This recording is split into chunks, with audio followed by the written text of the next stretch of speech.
Episode 6 of Fire is Orange is sponsored by the 99-cent new.com GoDaddy coupon code CJCSIG99C. Yes, 99 cents. That offer expires December 31st, 2019, when the discount price goes back up to $4.99. So don't wait. That's the GoDaddy coupon code CJCSIG99C. And on with our story. Welcome to Fire is Orange, a short story compilation by #1 New York Times bestselling author Scott Segler. 10 titillating tales to tantalize your thoughts.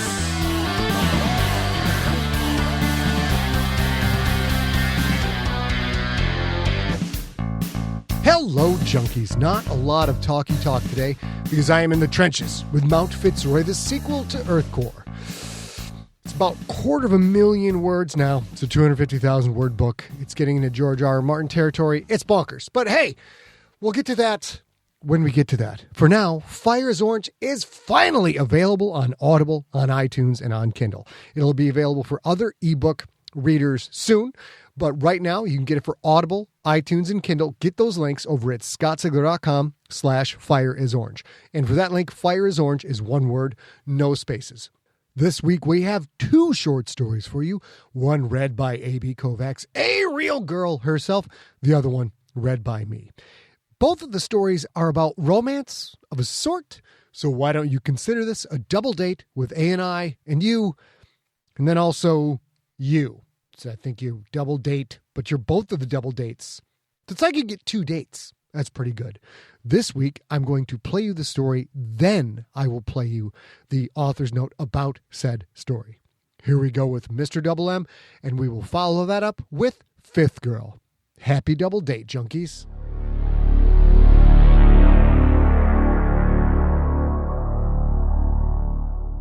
Mr. Double M. A splash of cold water made Dan think he might be drowning, made him come awake all at once in a burst of pain and a swirl of confusion. He sucked in a breath so ragged and deep it could have kept him alive for a week were he dragged below the surface. He held that breath, blinked against the light shining into his eyes. He tried to raise a hand to block the light, but could not. He couldn't move his arms. A cascade of sensations told him that he was either dreaming, stoned, or in the kind of situation that only occurs in movies. Couldn't move his hands, and his wrists burned like they were held by rough ropes that cut into his skin. Couldn't move his feet, because something held his ankles tight. His naked ass and thighs on something cold, hard. He looked left, right, saw only darkness and a few shapes that might be cars, trucks, wooden crates, things spread about abstractly in a tall, open space. He was in an empty warehouse, tied to a metal chair, his pants around his ankles. "Ah, you're awake," said a voice behind the light. A man's voice, but not that of a big man. "Good. Tony, turn on the other light." The glare blazing in Dan's eyes dropped down to the floor and moved off. Dan realized it was a flashlight held by a short, wide man wearing a black suit. The beam played out in front of the man, just enough light to show some of him and some of the floor as he walked off. Dan tried to remember what had happened. He'd been on a date. It had gone well. He dropped her off, walked her to her door, gotten a halfway decent goodnight kiss. It wasn't third base, but he sure as hell wasn't going to complain about a little tongue on the first date. Walked back to his car, and something had hit him on the back of the head.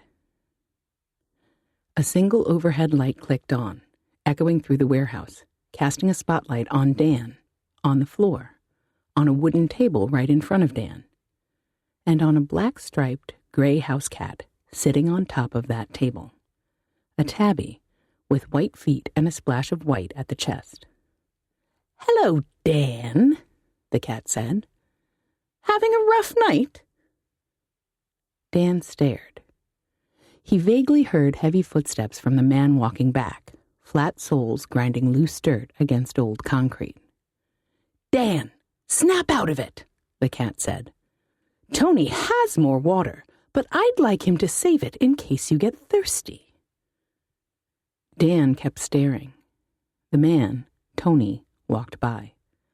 Black suit, white shirt, thin black tie that looked like a razor slice of darkness on his too wide frame. His face seemed more scar than skin. He stepped behind Dan out of sight. Dan heard a bit of rattling, perhaps the sound of ice water being poured in a glass, then nothing. The man standing behind him, that was reality. That was normal. Not that any of this could be normal. Dan craned his head back and to the right, tried to see the squat, well-dressed piece of gristle back there. "Hey," Dan said. "Hey, man, I don't know what this is, but we can work it out. Maybe you have the wrong guy. I'm just a game developer. We don't even have any games yet. We don't have money and—" "Stop whining," the cat said. There was something different about hearing the cat speak and not seeing it. Something that Dan didn't understand. He looked straight ahead again, at the tabby cat with the white paws and the green eyes. Eyes that looked at Dan like he didn't matter at all. "You can talk?" "No shit," the cat said. "Angela is really into dating great observers, I see." Angela. Yes, that was the woman's name. She had been Dan's date. Dan closed his eyes tight, as if that act might wash away this illusion and usher reality back in. When he opened them, the tabby was still there. "You're still here," Dan said. "I am," the cat said. "You can talk." "We already covered that, Dan." "But cats can't talk." "I stand corrected," the cat said. "Angela is into dating great observers who are also total frickin' geniuses, if you can smell what the cat is cooking." "But cats can't—" The cat sprang to Dan's shoulder, landed as soft as a dropped sock, then held a white paw only an inch from Dan's cheek. Dan could smell the cat's fur and his own sudden sweat. "Say cats can't talk again," the tabby said. "Say cats can't talk one more time. I double dare you." "But cats can't talk." The tabby swatted Dan's face 3 times, bap, bap, bap, with that perfectly balanced speed only cats possess, then again held the paw an inch away as a tiny implied threat. Dan blinked. He looked at the paw, then back to the cat. "Cat, are you playing with me? Like it's playtime or something?" "No, I bitch-slapped you." "Oh," Dan said. The tabby sighed, then jumped back onto the table. "That didn't feel like a bitch slap, did it?" "Not really," Dan said. "I mean, it was fast, though, but your paw isn't really all that big. Thanks for not using your claws." "Not my choice," the tabby said. "Angela had those removed, too." "That does, however, bring us back to the point at hand. Tony, Dan looks thirsty. Give him a sip of water." "Yes, Mr. Double M," said the voice from behind. The plug of a man waddled around Dan's right, holding a glass of ice water with a straw in it. He held the straw to Dan's lips. Dan was parched, perhaps dehydrated from the sudden fucking bizarreness of a talking, bitch-slapping, declawed cat, and took a long, mouth-filling pull. It was only after his second swallow that he wondered if the water might be drugged. Of course, if it was, that didn't matter, because he was clearly tripping balls already. "I might be drugged," Dan said. "I might be tripping balls." "Funny choice of words," the cat said. "That's enough, Tony." "Yes, sir, Mr. Double M." Tony once again stepped behind Dan, out of sight. Dan tried to turn his head to get a better look at the man, but couldn't see him. So Dan did the only thing he could. He talked to the cat. Okay, I get it. You can speak. But am I to understand that the human works for you? Poor Angela, the tabby said. So far you've fallen since I've left.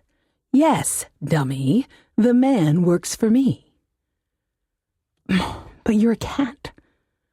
Dan, if we start this again, it won't be me that bitch slaps you. It will be Tony. A hand appeared next to Dan's left cheek, a big, gnarled, scarred hand.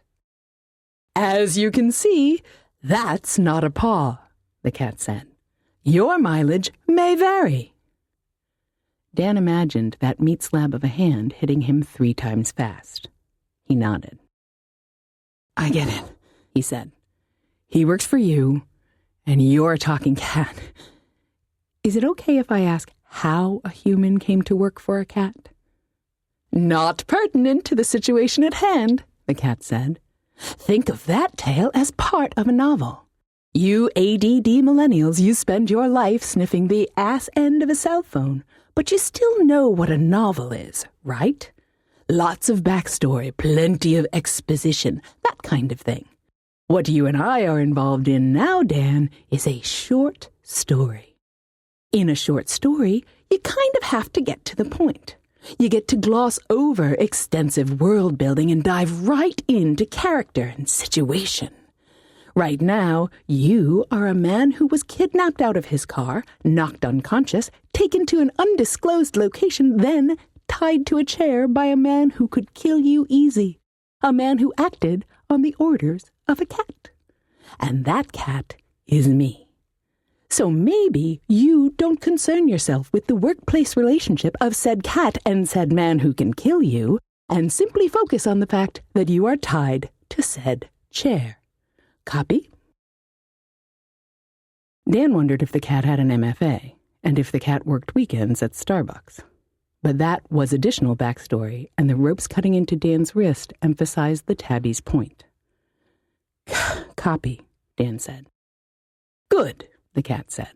Step back, Tony. Yes, sir, Mr. Double M. Mr. Double M?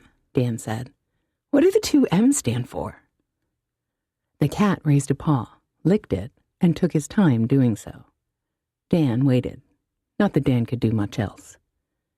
It stands for Meow-Meow, the cat said finally. Meow-Meow. Of course it did. What had Dan expected? Mr. M. Mangler? Meow-Meow. He was held captive by a mafia boss named Meow-Meow. Why am I here? Dan said. I didn't do anything to you. No one said you did, Meow-Meow said. You're here because you're dating Angela. I have a score to settle with Angela. I used to be her cat. Dan had somehow wound up in, what? Some kind of intra-species love triangle? Used to be her cat, he said. What happened? She lied to me, the cat said. She said we were going to PetSmart, Dan. Do you hear me? That bitch said we were going to PetSmart, but we didn't go to PetSmart, Dan. Guess where we went? A little bit of sweat had puddled up between Dan's ass cheeks, sweat that cooled him, chilled him, made him remember that his pants were around his ankles, made him remember that he was naked from waist to calves. Why had they done that? Why had they taken down his pants? And then he understood. Ice formed in his stomach, his chest, his throat. The vet, Dan said. She took you to the vet. Check out the big brain on Dan, Mr. Meow-Meow said. That's right, the vet. I was coming down off a catnip high. She picked me up, cuddled me. Can you believe that? I actually purred. She put me in the carry case. We drove. Mr. Meow-Meow looked off into the darkness. I thought we were going to PetSmart. Maybe get a toy with a long spring and some feathers on it. Dan shivered. but he sweat even more despite the chill. He spread his thighs and wiggled until his junk dropped between his legs. Then he pinched his knees tight, hoping that maybe out of sight would be out of mind. Mr. Meow-Meow came back to reality, turned those cold green eyes upon Dan once again. "Too late for that, Dan. I'm guessing your dinner conversation with her didn't include her last 3 boyfriends, or she might have given you some warning. You see, Dan, if Angela likes clipped nuts so much, well, what else can a loyal cat do but send her more and make all her gonad-tastic dreams come true?" Dan heard the jostle of ice in water again, the clink of a glass being set on a tray. Then, the scrape of something metal being lifted off that tray. "Listen to me, Cat. This is crazy. It was one date. I'll never see her again, I swear." Tony stepped into view. He carried 2 things. The first was a glass mason jar. He set it on the wooden table next to the cat. The second thing, Dan couldn't process it, couldn't even think about it. The cat curled around the mason jar, laid on his side. His tail twitched. His irises were now round and black as a bottomless hole covered in glass. "Tony," Mr. Meow-Meow said, "let's get this over with." "Yes, sir." Tony, with the face that was more scar than skin, came closer. Dan wanted to look away, but he couldn't help but stare at the thing held in Tony's hand. A big pair of scissors with curved blades. The kind of scissors you'd find in a butcher's block. "Don't worry, Dan," the cat said. "You'll be the same as you were before. Almost. But hey, at least I was honest about this. No one told you you were going to PetSmart."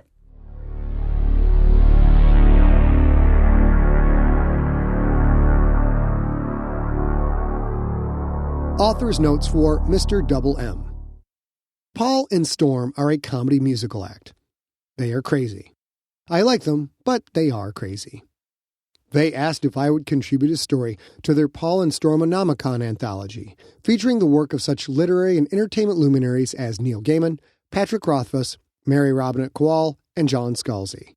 A veritable who's who of genre fiction heavy hitters. So what do I write to fit in with that crowd? Why, a story about a vengeful cat looking for testicular-related payback, of course. What? You were expecting maybe Faulkner-esque tales of woe? Not on my watch, pal.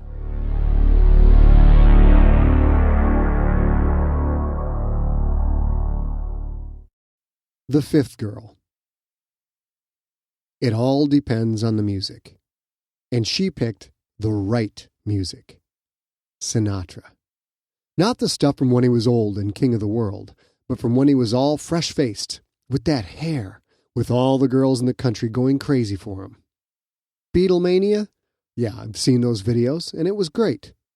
So much happiness, so much intensity and passion, for the boys and for their music, and for what all of it represented. But people forget they weren't the first to generate that kind of hormone-driven insanity. Sinatra.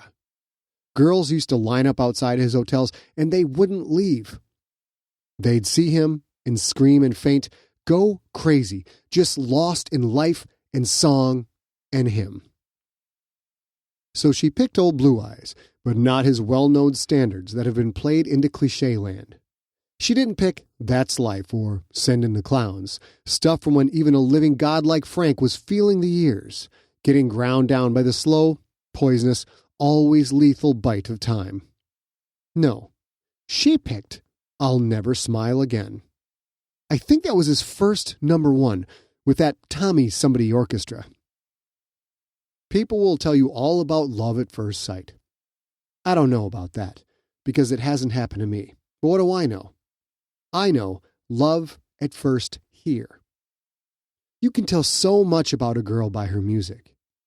Every night, I see girls at those glowing internet jukeboxes, picking songs by Pink or Beyonce or Britney Spears or whatever worthless piece of hipster shit is popular.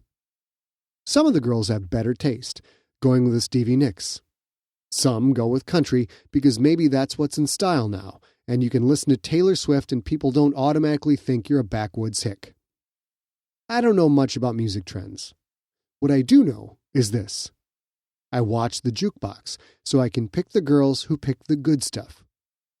Johnny Cash, Tony Bennett, Nina Simone.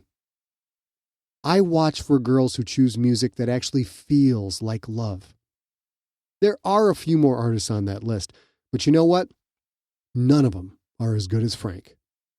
I have been in this bar every night for a week. She's the only one who picked Frank. I have to meet her. Her ass isn't big enough, but the hair color is right. She knows I like blue. The good ones always seem to know. Her sweater isn't my favorite blue, but it's pretty close. It's the closest of all the girls at this bar anyways. I just got these fancy contact lenses. They're only available to beta testers. I know a guy at Google. He got me the first-gen Google Glass. I blogged the fuck out of that, let me tell you, not because it was an amazing product, and it was kind of amazing in a soon we'll be living in the Jetsons age kind of way, but because everyone likes to get their metaphorical cock sucked. Google people like getting gobbled just as much as the next guy. Or girl, for that matter. I blogged about glass because I could see where the tech was going, and I knew that, sooner or later, it would help me achieve my goals. I have a lot of goals. I have a project plan.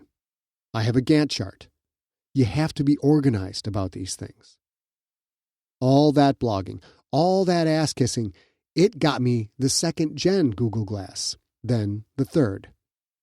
Finally, just a few months ago, it got me what I had wanted probably even before the engineers started to draw it up. Google Iris. She's talking to a man. He's too old for her. She knows it, but he's making her laugh. He knows it, too, but I can tell he's hoping that maybe the stars will align for him, that maybe this is one last chance to have something beautiful before a little bit more of his hair falls out, before his belly gets a little bigger, before his clothes go a little more out of style.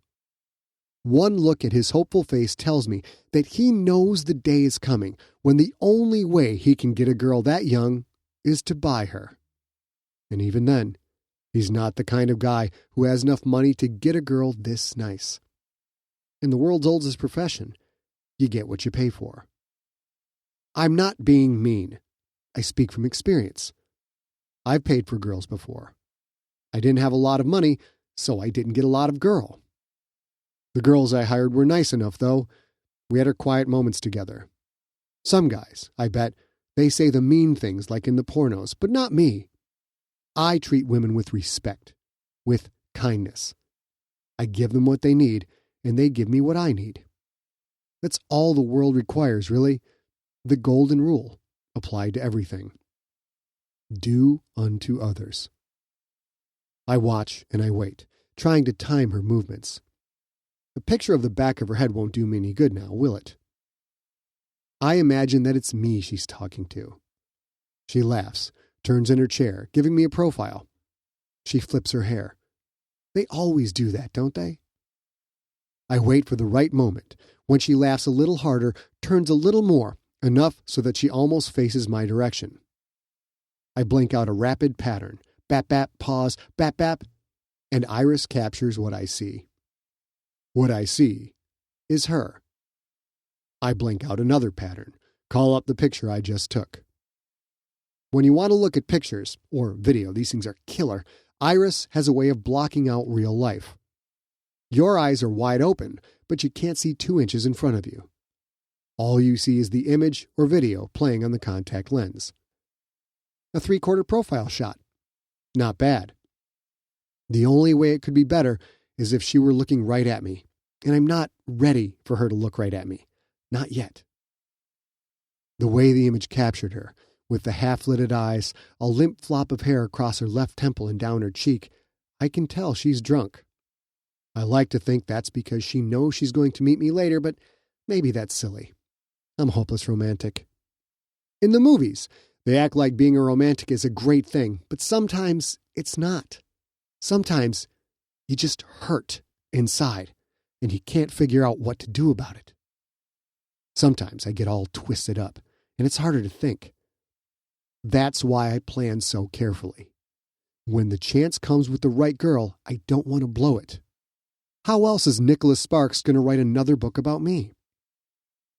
I blink out more patterns. I look up and to the left, calling up a browser window. I pre-programmed this routine to save time. Doing so was on my Gantt chart, and you have to be organized about these things. Plan the work, work the plan. A few more blink patterns, and the picture I just captured is sent off to Google image search. The iris screen clears, and I'm again seeing what's in front of me. Baldy just tried to buy her another drink. She shakes her head. Done for the night? Done here, anyway. She's very pretty. Now, I don't kid myself that she's a virgin or anything. People lose their virginity so early these days. Earlier than I lost mine, probably. But just because she's had sex doesn't necessarily mean she's a slut or a whore. Maybe she had a boyfriend she loved very much. Maybe several boyfriends. Life is short. So full of pain, of twisting, of hatred and confusion. Life is wondering if you're doing the right thing and waiting for the time when you can just think, when it all makes sense. With all of that cluttering up a person's head, what's wrong with a little love?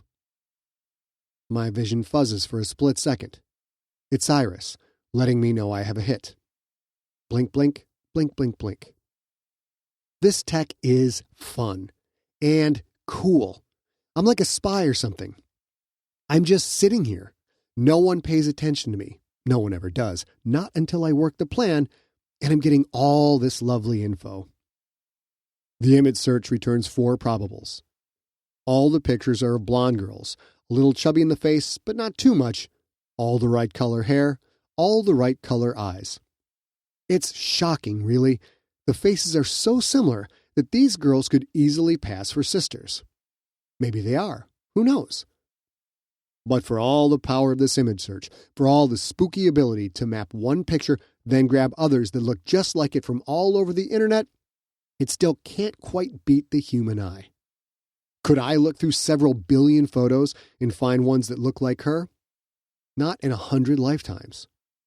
Can I look at 4 pictures that are similar and instantly see which ones are her and which ones aren't? That I can do. I pick picture number 4, a little square one. It's definitely her. More lipstick, more eyeshadow. She planned for this picture. She got ready for it. The results come back instantly. It's from a Facebook profile. Karen Carlington, not in a relationship, employed at Doyen Pharmaceuticals. I feel my heart rate pick up. Is this what it feels like to fall in love? Her Facebook shows me so many pictures of her, with friends, at bars, at a beach, in a bikini, when she was a few years younger and more than a few pounds lighter. Spring Break Cozumel, the tagline reads. Pictures of her with a handsome boy. Photos of an old dachshund. When my routine sorts the pictures by date, it's like watching a still life movie of her. I call up another pre-program routine, one that does a search for Karen Carlington in this town. Through the fuzzed-out real-life view, I see Baldy leaning in. I blink away the iris interface. This is the moment. This is when I see if she's fallen for his old man lines, if she's not repulsed by his old man smell, if she's going to leave the bar with him. It's always the moment of the night that makes me clench up the most, because if she likes him, if she's accepted his overtures, then I have to wait to meet her some other time. Or wait for another girl to pick the right music. I hold my breath, waiting, watching. He leans closer still, and she leans away from him. I'm careful not to stand and cheer. I'm sure he's a nice enough guy, really, but it's not her fault, nor is it mine, that his life choices led him to being alone in a bar at 1:30 a.m. on a Tuesday night, hitting on a girl young enough to be his daughter. If she had gone with him, even if she'd kissed him a little, I would have known she's not my type. But she didn't. She smiles, laughs, trying to take away the sting of rejection, trying to let him down easy, leave him with his pride intact. Nice women try to do that, but they don't really understand. They can't remove the sting. It's impossible. A guy invests all that work, puts himself out there, and you don't accept him? All the laughter and charm and class in the world won't help. He puts on the friendly face. Oh no, that's cool. I was just happy to talk to you for a bit. Maybe next time? She agrees, says maybe, which actually means never. I read a blog once that said within 1 minute of a girl talking to you, she knows if she's going to sleep with you or not. 1 minute. Seriously, it's true. Sure, you can totally mess it up after she's decided you're the one, and guys usually do, but girls know just that quickly. I wonder if it's genetics. Pheromones, maybe. 1 lousy minute, and they either want to bed you or they write you off. I have spent years on my Gantt chart. I plan the work the plan, and these fucking bitches get to decide things on a whim. I once streamed this old movie with Gary Busey. I don't remember much about it, other than that the characters drove cabs, but one thing he said stuck with me. He said, I don't know why women are always so upset. They got half the money and all the pussy. Women think they control everything. It's a game to them. Playing with a man's emotions, stringing him along, teasing him. A game. That's why they dress the way they do. Dress like whores, like dirty sluts. They do that just to tease guys. Plan the work the plan. Karen slides off her stool, stumbles a little bit. I see Baldy quickly turn to help her, but she doesn't need it. I see him give her one last wanting glance. Maybe he's hoping she's drunk enough to forget the rejection she just gave him. She isn't. Karen gives him one more patronizing smile. You fucking tease, we'll see how you smile. And she heads for the door. A split-second fuzzy flash. Iris has results for me. A Karen Carlington is named on press releases for Doyen Pharmaceuticals. She's a marketing director. Nice job. Probably pays well. Well enough that she doesn't need a roommate, perhaps? I'm not the best programmer in the world. I know this, but I am far from the worst. It's not hard to write scripts that comb the web. Not once you have a name, a Facebook profile, an email address, and, oh look, her Twitter handle, @PartyTardy12. That handle was started 5 years ago. I bet she came up with that one in her sorority days. And oh, look, her tweets have geotagging information. My program combs her Twitter stream, looking for particular keywords, scanning some 5,000 tweets. I don't need to read them to know they're mostly about whoring and drinking and laughing at the guys she played and rejected, talking about those guys behind their backs. Her online history is a sad tale of a life that peaked in college. Now she's single. Her 20s are ending. No kids, putting on weight. The looks that served her so well are fading. A hit! The tweet reads, Hey, @EpsilonCistern12 and @Candy Cottony Girl. Home safe. Thanks, girls. Good times. Love you. Brunch tomorrow? And attached to that tweet, a geotag. My script is already one step ahead of me, calling up Google Maps. Her home is 10 blocks away. Close enough for her to walk? Google Maps shows me the best route, both for a pedestrian and for a vehicle. My van, in particular. As she leaves the bar, I watch for her to reach into her purse and pull out keys. People do that if they drive. Even I do it. You can't help it. It's automatic. She doesn't reach into her purse. My head is swimming. She's the one. I know it, and she knows it too. She knew I was there. She had to know. She knew I was watching and waiting. That's what these teasing cunts do. They pretend to ignore you when they know that you're there, when they know you're watching them.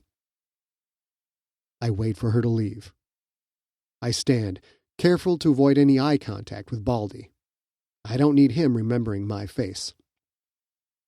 It's hard to not sprint for my van, but I keep cool. You can't blame me for being stressed. I'm 3 days behind on my Gantt chart's next milestone. There's only so much float time built in before a project is in danger of not meeting the target date. I know where she lives. I know she's single. I don't know if she has a roommate or not. Hopefully, she'll be alone. In just a few minutes, I'll find out. Plan the work, work the plan.